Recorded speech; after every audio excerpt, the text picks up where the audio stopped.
Nagkasagupaan ang 2nd Infantry Battalion ng ating trupa ng gobyerno ang hinihinalang CNT or Communist Terrorist Group, nakilala sa tawag na NPA o New People's Army, sa Barangay Leong, Katayngan, Masbate, bandang alas 5 ng umaga, September 29, 2023. Dahil sa patuloy na pakikipagtulungan ng ating mga residente at sumbong nito, ay agad na tinungo ang kinaroroonan ng mga hinihinalang terorista.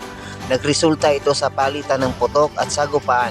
Tumagal ng halos 15 minuto ang palitan ng putok, ngunit kalaunan ay umatras ang mga hinihinalang Communist Terrorist Group patungong Hilaga, Silangan. Wala namang nasawi sa panig ng gobyerno at habang hindi pa tiyak kung may nasugatan sa panig ng mga kaaway.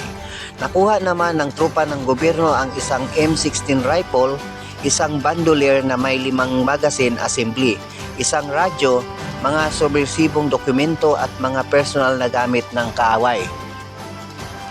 Patuloy na nagpapasalamat ang pinunong opisyal ng 2nd Infantry Battalion na si Lieutenant Colonel Orlando C. Ramos Jr.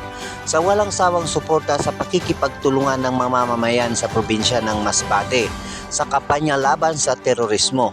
Sa muli, ang pamunuan ng 2nd Infantry Battalion ay mananatiling bukas ang pintuan sa mga natitirang miyembro ng NPA na gusto magbalik loob sa pamahalaan upang makasama ang kanilang pamilya at mahal sa buhay ngayong darating na Kapaskuhan. Sama-sama po nating isulong ang kapayapaan, matahimik at matatag na pamayanan ng probinsya ng Masbate. Yan po ay pamahayag ni Lieutenant Colonel Orlando C. Ramos Jr. ng 2nd Infantry Battalion, Uson, Masbate. Mula po dito sa bayan ng Katayngan, ako ang inyong news correspondent ng BITV, Ruel Burinaga. Magandang umaga.